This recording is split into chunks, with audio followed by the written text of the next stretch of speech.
Hi everyone, and hello from Port Douglas. Yes, Home of Houseplants is on the road, as promised, undertaking fabulous interviews with some fabulous people.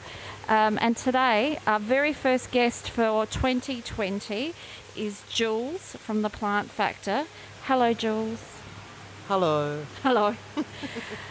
Many of you might be wondering what that running water sound is. Jules and I have just had a lovely evening. We've met up in Port Douglas, and we've been to what was the restaurant called, The Jules? Salsa Bar. The Salsa Bar, overlooking Port Douglas Harbour. Inlet. Sorry. It got a little dark towards the end, and we've had a cocktail or two. Fabulous meal. Thank you for the suggestion. Jules picked me up, and we've had a lovely time catching up. And I'm not allowing Jules to leave me tonight without us recording an interview. It's a pleasure to have you join me, Jules. Oh, thank you, Joe. In the background is a waterfall. We're just back at the hotel because we needed a quiet spot to record this. Our gear is suboptimal today. Because I'm on the road, I've had to pack light. So please forgive us for the audio quality, but I think we'll persevere. We shall. Jules, the Plant Factor. You're pretty big on the Instagram scene and Facebook. Oh, I have my people. You do have my your tribe. people. You like do to have come your and people. visit my Facebook page and Instagram page and buy plants from me. Now, we first met, I'm going to say, just a little over or under a year ago when I came up to Wyonville and interviewed Peter Sargent. Yes, I took you on my cuttings run at the Arboretum.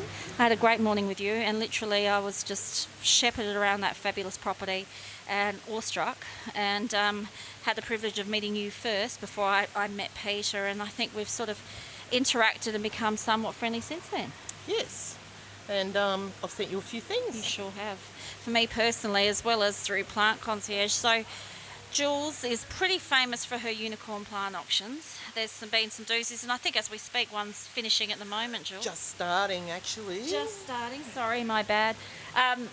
Jules, you do amazing cuttings online through Instagram and Facebook, but what I want to talk to you first of all is your fabulous cuttings list. The cuttings list.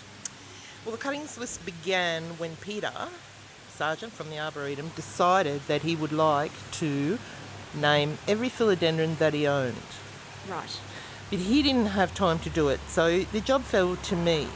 Okay. To explore the entire Arboretum, find all of the philodendrons and ID all of them. Then once we did that, or I did that, then we worked out which had enough stock to be able to sell cuttings, and the list began. So over the first 6 months, the list changed every month or every week at some point while we were still finding new species and hybrids growing in the little corners of the 16 acres of the Arboretum. So by the end of our wet season 2019, the philodendron project, which is what we called it, came to an end because we named all of the philodendrons. I do still occasionally find the odd thing, but there's never enough of those things to go onto our list. No, okay. So a lot of customers ask me, what's new on the list? What's new on the list? But the list now is the list, and it'll just change seasonally depending on how much the plants have each been cut. Sometimes they need a 3-month rest so that they can grow a few shoots and they can recover from all the orders, and then we bring them back onto the list. So you'll just identify the plants that are suitable for taking some cuttings from, and that's how you generate the list? Yes, the list was originally generated. We've got some things that we've got acres of. It's everywhere. And we've got other things like varicosum, for example. We only have one small plant. So there's no chance it will ever be cut for cuttings. It's been propagated, but once again, we'll only sell those on very rare occasions. So they become a unicorn. You are also, since I met Peter Sargent, helping Peter with, I want to use the term, managing guests who come to Wyonville, just to give Peter a hand, because it can be a little bit overwhelming given the massive increase in popularity of the plants that are grown at Wyonville. Has that been something that's, you've seen an increase in demand for people coming to the Arboretum? Yes, we have seen an increase in people coming to the Arboretum. And Peter is a pure plant collector at heart. Yes. So he loves the plants. He loves to live among them, work among them. He's a flower grower for a commercial flower grower, which is where his income comes from. Yep. But all of his aroids and all of his very special and rare plants are his passion. Yep. He's also got a really lovely bromeliad collection. But he can be a little intimidated by a lot of people or a lot of pressure, people coming to the farm, making demands or wanting to disrupt his lovely peace and quiet. Yes. So we try and manage numbers, and we try also to make sure that his commercial enterprise is not disrupted too much. So tours are just 2 days a week. Yes.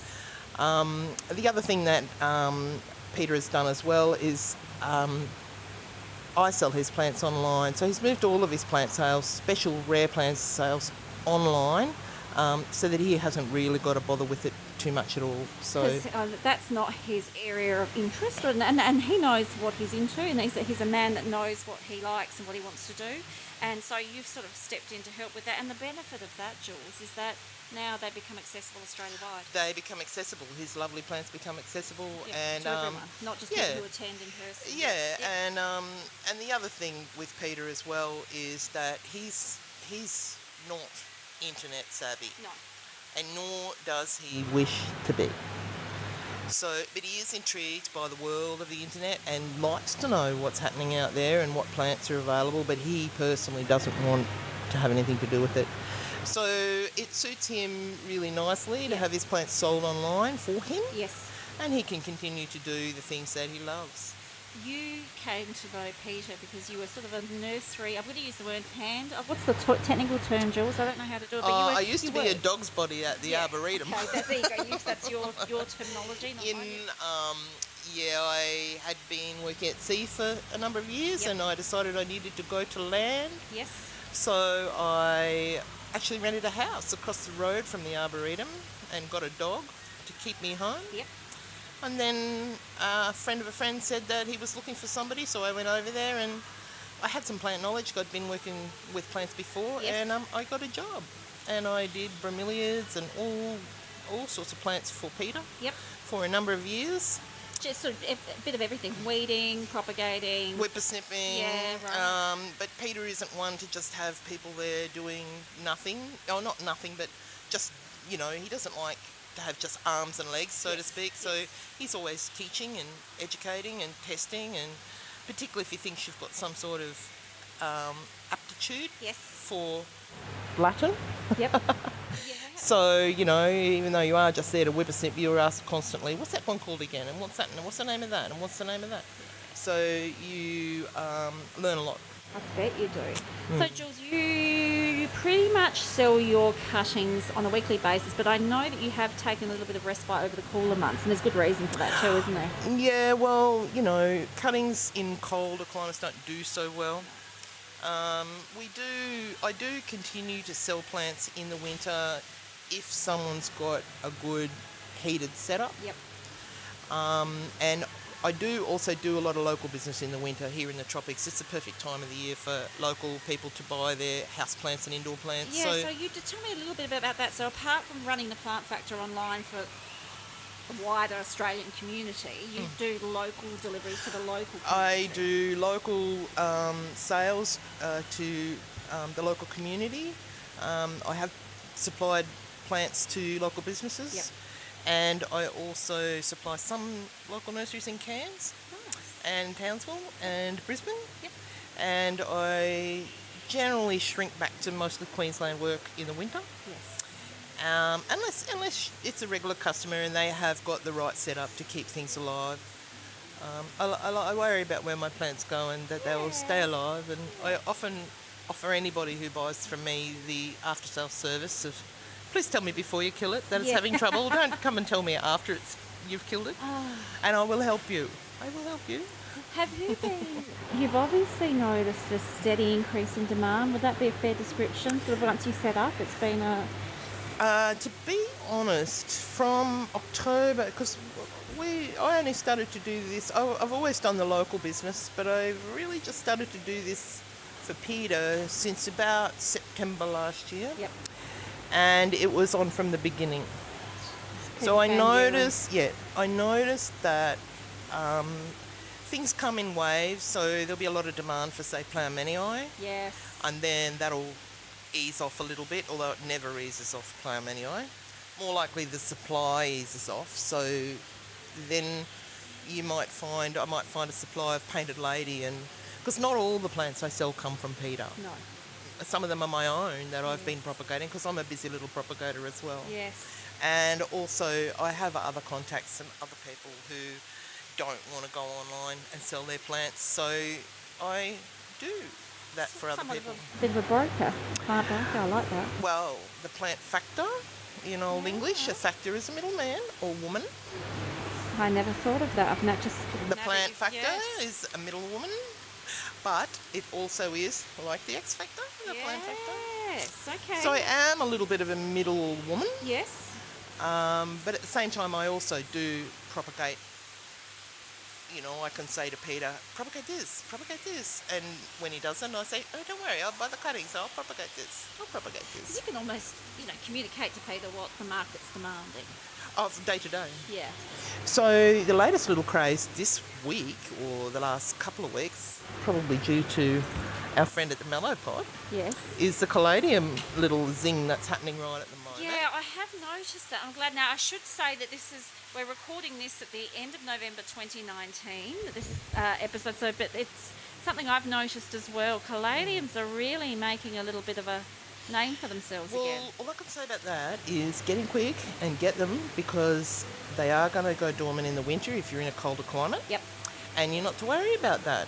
Just treat them like an annual and keep them dry and nice and cool through the winter, and they'll come straight back. Would you sort of lay the pot on the side and expose the corn a little bit, or just leave them buried under the ground? If my caladiums lose all their leaves when it gets a bit cool here, I just leave the pot and I just have a tag in it that says there's caladiums in here, don't throw it away. And I just leave it somewhere where it'll get a little bit of water from time to time so that they don't desiccate. Yes. But you certainly wouldn't want to be keeping them too wet in the cold. So you're noticing a run on caladiums, and I was going to say I thought you were going to say, I should say, get in early because the prices are going to skyrocket. There's a hot tip. But I think there will never be a Pleurmanii though, will they, or verrucosum? Oh no, because of the fact that they go dormant in the winter in the cooler areas, then that Instagram image or those photographs where you say, look what I've got, perhaps sales will drop off as the cooler. Well, if you're buying for the beautiful colour of the leaf, once it starts to drop off, then perhaps people are going to say, well, I'll leave that till spring. Yep. So you may find, you can buy the bulbs from people. Yes. And all it really takes is just a little bit of care. Caladiums grow quite easily and quite well. You just have to understand that when they lose their leaves, they aren't dead. No. And don't throw the pot away. Don't throw them away. What's the biggest demand that you have, Pleurmanii? What are your customers want the Our most? Pleurmanii, which we have, we could. The thing about it is we actually don't have a lot of it. But we have propagated it, because things like that we don't sell cuttings of. Okay. We propagate the cuttings ourselves, and then we sell the plants. Yes. So we've always got some coming, but they're slow, and we don't have... You may picture that we've got 2 acres of nurseries full of Pleurmanii. It's not the case. I know it rarely is, and that's why they're so in demand. If it was the case, then Pleurmanii would be everywhere. Well, that's true, and I don't think you'd be here talking to me. You'd be in France. I'd hope so. Yeah, it's a on a dream business I have. Oh well, but that's they are divine. So you do the online sales, you do the local sales to Cairns and Townsville and all around the sort of far North Queensland area. But you do have even a third arm that you did in the past, but you're going to probably pick up again next year, as you were telling me over dinner, which is sort of garden design, Well, not so much garden design. Some people like to plant all of these exotic and beautiful unicorns in their gardens, and sometimes it's unskilled people who are doing the planting, so the plant's never going to survive because it's in the sun or because it's not getting enough water. So back when I worked at the Arboretum, I also worked for Ardendeerden at Equatorial Exotics. Yes, that's a very famous name, yes. So I worked for him at the same time I was working for Peter, and weeded his nursery, which Two was of a the most very prominent special, collectors. yes, which is a very special job. And help with planning. I worked for them for quite a while, and so through that knowledge that I got from Arden in regard to all of these plants, I started to work in some high-end architect designs gardens, and And there's quite a few of them in Port Douglas. there is, Yeah. and helping clients to grow rare and special plants, Yeah. and basically trying to grow them to their best. Yes. Now, and these customers may not necessarily be at the outset collectors, but they soon very quickly become collectors They after do. see how beautiful They they do. are. So, it's one thing to put these things into your garden in the tropics, but it's another thing to make sure that they're going to grow and they're going to be a beautiful specimen. Yeah. So I worked in a few high-end gardens here, and I also help plant some, but usually bringing them back from the brink of death. Yes, because they have been. Because they've been poorly planted, and because this plant selection's been poor for the light or for the water that's available. And I have an old client actually who's reappeared, who we're going to perhaps redo his garden to make a beautiful I'm excited. display of aroids. Yeah, I'm really excited to see photos in the future one day. How you go with Yes, that? I think that we're going to keep track of the process of that, the progress of that particular replanting, and it'll be a very interesting road along to collect the plants for that planting. See, Jules, that's a really key point. Even though, for people like myself who are from the southern states, you just imagine far north Queensland, you can just plonk it anywhere and it just, you can watch it grow. That's not necessarily true. That isn't true. No. You still have to be careful with position, with light. You with, do. Yeah. And I think the biggest problem most people have is that they want the plant to be where they want the plant. When in fact, if you put the plant where the plant wants to be, half your job is done. Yeah, that's a very good point. Absolutely a very good Yes, point. and there's also a lot of misconception about what is meant by full sun, part sun, Yes. shade, bright light, Mm-hmm. and I sell a few plants that live in the sun, and I say, well, they need to go in the full sun, but I mean all day, Yep. not for an hour in the middle of the day. I mean all day. Yeah. And if something needs bright light, that means it doesn't want any sun. So if you're planting things and you're plant selecting for your garden, or even for your patio or in your house, Yep. Yep. then don't force the plant to be where you want it to be. Put the plant where it wants to be. Because it will punish you. It will curl up It its will toes and punish stuff. you, and you will feel like a Right. failure. And the no doubt people who listen to this podcast, the wallet will hurt as well. With The losses. wallet will The wallet hurt. It's an expensive hobby. The wallet will Wow, hurt. Jules. So, just a sneak peek with the list. It's quarterly, but not really, because you sort of close down over winter. So it's about 3 times a year you put out The a list now, the list in its final form will generally change seasonally. Okay. So at the moment at the Arboretum, we're in November now, going through to December, and we haven't had the rain that we normally would have had by now. Right. So a lot of our phyllos, which are huge, are not getting the water they normally would. So some of them are desiccating a little, some of them are dropping some leaves, some of them are... So they're not on the list. The ones who are suffering from that lack of water at the moment are not on the list because they don't need for me to be coming along and cutting and hacking at them at this time of the year. So they're off the list at the moment. But in January, we'll get our good rain. January, mid-January, we get our good wet season, and of course once that happens, those sorts of things become very luscious and almost become weedy. So then other things that are not so keen on all the water go off the list, and the weedy ones can come back on, because I call them weedy, but they're very sought after and people love them. But at the Arboretum, they run everywhere. Yeah, it's like when I was in a nursery in Darwin where philodendron micans was dripping off the trees. It was strangling the trees. Yes. And people go nuts for it in the southern states. Yes. So there are some things that we don't sell cuttings of, but we have, but we always propagate, like soderoy. We did sell a little batch of soderoy and glorious. Nice. Glorious is often on the list, but we've taken it off at the moment because it's had a very hard year with cutting. You had some Majestics a long time ago. People who were early in on the scene Early did in on the Majestics, snaffle up a yes. few of them. I think I was lucky enough to snaffle a few of those. Yes, well, Yeah. there's a lot of Majestic there, but it's very hard to access because it's a long way up a tree. Okay, so you need a... Like a long way up a Right, tree. okay. So if anyone's got money for a cherry picker, contact Jules. Well, it's Yeah. on a slope as well, Oh, so okay. the cherry picker's not going to work. A very so- rich owner of a cherry picker. No, but what Peter and I will do is we will... Chop down the tree. we'll get some of the stems that are running like 40 metres up the tree. Right. Peter's a ladder man, I'm not a ladder girl. No. So he can do the ladder, and we will pull down a stem and we will cut it and propagate it. I've just got a visual image of, wow, just Majestic running wild. It's running wild. That's how far North Queensland rolls. Yes, it really is a tropical paradise. I'm enjoying it immensely. My brief visit up here on my road trip to record the interview, but I cannot finish this interview without asking you a few of your favourites. Do you have a soft spot for some of them? Oh, I love a plant anyway. You love a climate anyway? I love a Veracosum. Yes, that doesn't the rest of Australia as well. It's a true unicorn at the Arboretum, but I do love a Veracosum. But you know, things like Atabapoense. Yes. Now we don't see that around very often, although it's not an expensive philodendron. But oh look, when they get to be initially they'll self-head a little bit, you know, and stand up, and you know, if you squint your eyes and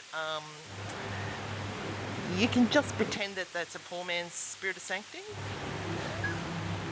It has that lovely droopy leaf form. So it's the nearest thing we're going to get here in the foreseeable future. But it is a beautiful philodendron. Lovely burgundy on the back of its leaf. Yes. Arrows, I'm just trying to think. Sort of, they've got lovely sort of lobes on the top that comes down a bit of burgundy on the back. I can picture Burgundy on the back. They're a lovely philo. I have a few on the way. Yeah, I was about to ask you that. Any hot tips for some new releases for 2020? So no, we haven't got. We've come to the end of the species list. We haven't got any new ones that we haven't already told you about. You're not going to crack open another greenhouse full of no, but I am thinking of delving into the anthuriums. I think you should. I think, you know, I can hear a collective cheer already from the listeners. I think you must. Yeah, I think we should go to the anthurium project now we've done the philodendron project. So what you're saying to me is that there are anthuriums at Wineville. Oh, there's a lot of anthuriums at Wineville. What are you waiting for? I feel like sending you on the way now. And going, I have been delving into the alocasias. Have you? Yes, I sell a few of those weekly, Right. alocasias. Sometimes we have an allocation night just for those people who for whom that is their thing. And there's a lot of alocasia lovers out there. Wow, okay. So he has a huge amount of choice of things for me to move on to for my next subject. Yeah, I feel like you need to crack onto that, Jules, because I think you will. Yeah, the be very anthuriums, busy. it's a bit daunting, that one. It's a very big job. The philodendrons, it was a big job, but this anthuriums are a very big job. But I think that might be my next. I think that would keep you very busy. Well, that's a list for everybody, isn't it? That's a list for a lot of people. I think that'd be fantastic. Oh, wow. So lots to look forward to. So that's the plan, Jules, to carry on with the Plant Factor, to keep offering to people across Australia, of course, because I know I facilitate a number of the cuttings purchases and plant purchases to some WA clients and Tas, and they're very happy to receive your plants. So and that's what I mean by Australia-wide, provided it goes through the concierge service, either my own or another provider out there. But it's fabulous that people can access it from the luxury of their home, pretty much. It's amazing. Yeah, it is. And I like to present the plants when I sell the plants on Facebook or Instagram that aren't cuttings. Another interest of mine is plant photography. Yes, you do lovely photos. That's a very good point. I feel very sloppy compared to me. Is that something you've just self-taught? I know, I've always been a bit of a photographer. You've got and the eye I would like to in the future perhaps get into some images, some fine art photography images. Yes. Time is not my friend at the moment, but I do like to. Somebody said to me the other day, I see you edit all your photos, Photoshop them, and I don't Photoshop them. I simply brighten them so that detail can be seen. So that if you want to see how many nodes are on the filler, or if you can see any detail that you're particularly looking for, I simply edit the plant to clear that up so that you can see clearly what you're buying. Now, you've just mentioned the word node, and that's something as a customer of yours in the past, Jules, and no doubt in the future again, you're very generous with your nodes. You need to at least. It's lovely and A refreshing single to hear you node say that. a single node is not giving anyone any backup. It's lovely to hear that because, as I said, you're very generous with your cutting sizes, and it is a backup, and it's just peace of mind. And yeah, you can't be faulted for that. You're very good on that point, and you know you're very thorough. I've witnessed you taking cuttings. You're very selective in which cuttings you take in terms of giving the customer the best of that plant. Well, the best chance. It's in my best interest for people to succeed. Peter does videos. I have got another video to upload, but there's too many cicadas in the background and he can't be heard. So he wants me to put it up, the cicada-ridden part 2 of the philo propagation movie, but I will. All right, I'll do it this week, but I will not have any complaints about the cicadas. Well, you know. You just have to ride through the first 5 minutes till they die down a little bit, and then you can hear the rest. Okay, yes. all right, and that's and I can't talk. We're sitting beside A running stream. a running stream in the hotel lobby. So that's North Queensland for you. That is North Queensland. It is. Jules, it's been my absolute pleasure having you join me tonight Thank you for having me. for dinner as well as the cocktails. Dinner was and the company. nice. Salsa bar, Port Douglas icon. Fabulous. People, please go to the salsa bar overlooking the inlet. Fabulous. Jules, how do people find you? People who've never come across the Plant Factor before. The best way to find me is to either find me on Instagram at The Plant Factor, Yep. or you can find me on Facebook. I think you can search The Plant Factor, but on Facebook, the Facebook sales page is called The Wine Bill Collection. Yes. And now, I need to point out, you won't find Jules on eBay. You won't find Jules on a lot of the niche Facebook groups. You are sort of a standalone, go your own, and that's a conscious decision on your part. Yes. So don't go searching for the Plant Factor on eBay. You won't find it. Follow Jules on Instagram or Facebook. That's right. And if you follow me on Instagram at The Plant Factor, you'll find a link in my bio that will take you to my Facebook sales page. I do occasionally put sales on Instagram, but mostly it's on Facebook. And, you know, if you don't do Facebook but you want to participate, you can always message me and I can find a way. You can find it. Jules, thank you very much for joining me tonight. Thank you for having me.